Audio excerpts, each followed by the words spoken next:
Hi guys, my name is Bas Nijman. I'm teaching the free course in which I would explain some of the difficult subjects. Unfortunately for this course, the application exceeded our capacity for the course, so unfortunately I won't be able to teach every one of you. So that's why we make a few short clips in which I will be explaining Lagrange. We will be doing a practice example of Lagrange, and these are the main two things we are going to discuss. So let's just dive into it. So we start with Lagrange. So what's Lagrange? In mathematics, we're often interested in optimizing certain functions. So we could have done this with a function with one variable. A function with one variable, for example, x squared, gives a minimum at the point x is 0. We could find the minimum by setting the first order derivative equal to 0. So that is how we can find the maximum or minimum in a function. Then we came across stationary points, and within stationary points we basically had the function fxy, which was both dependent on an x and a y. So we had fxy. We could optimize this function by setting both of the first order conditions equal to 0. So we could find a partial derivative to x, which had to be 0, and we could find a partial derivative to y, which had to be 0. Now, we can then determine if this point is either a minimum, a maximum, or a saddle point by doing the test in which we use our second order derivatives to test if it's either a saddle point or a minimum of a maximum, and then deciding if it's a minimum or a maximum. For Lagrange, there's one extra addition. So with Lagrange, we also have a function which is both dependent on x and y, but we also have a restriction. So we basically want to optimize a function which kind of looks like something like this. It could be a function shaped like this. But besides this function, we also have a restriction. So a restriction could be a line like this, which has an intersection in the x-axis and an intersection in the y-axis. The restriction gives us a constraint, which is our budget. So we have a budget, for example, x plus y is 2. So we can always recognize the constraint by setting it by the fact that it's equal to a certain number. So we can fit either 2 x's and 0 y's into, 1 x and 1 y into, or for example, 0 for x and a y is 2, and it will still end up being 2.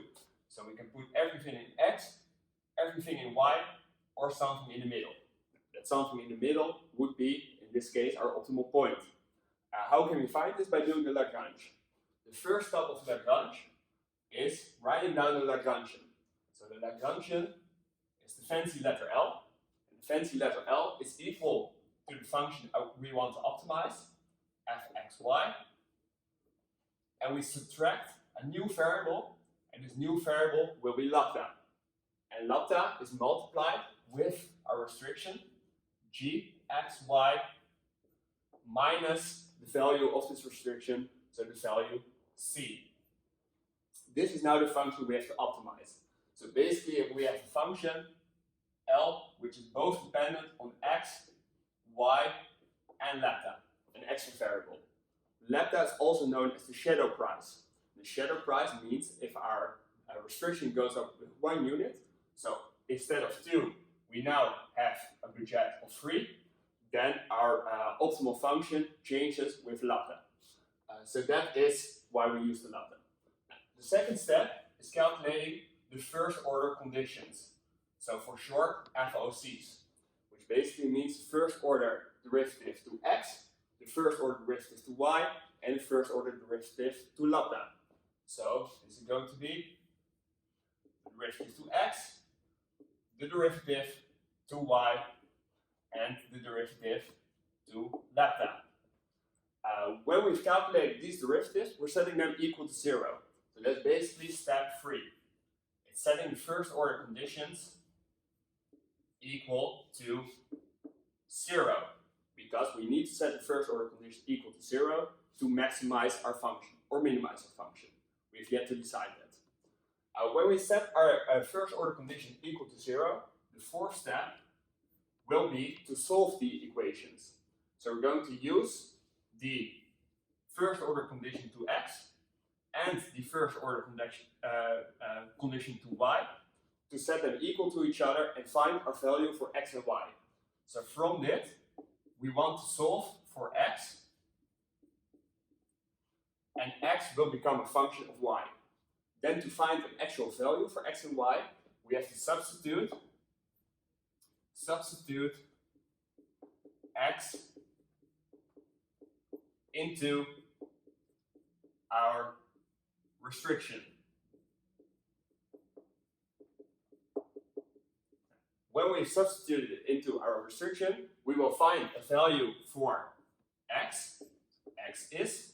We will find a value for y, y is. And by using this x and this y and substituting them into our first order condition for x or for y, we can also find our lambda. When we found our x or y in our lambda, we found our optimal point. Then the next step is to decide if this optimal point is either a maximum or a minimum. We can do that by looking at the second order derivatives. So, step 6, decide if the optimum is either a maximum or a minimum. We do this by looking at the second order condition. So, for example, we derive the Lagrange 2 times with a partial derivative to x. If this one is smaller than 0, then this means we have a maximum. If this value is bigger than 0, it means we found a minimum.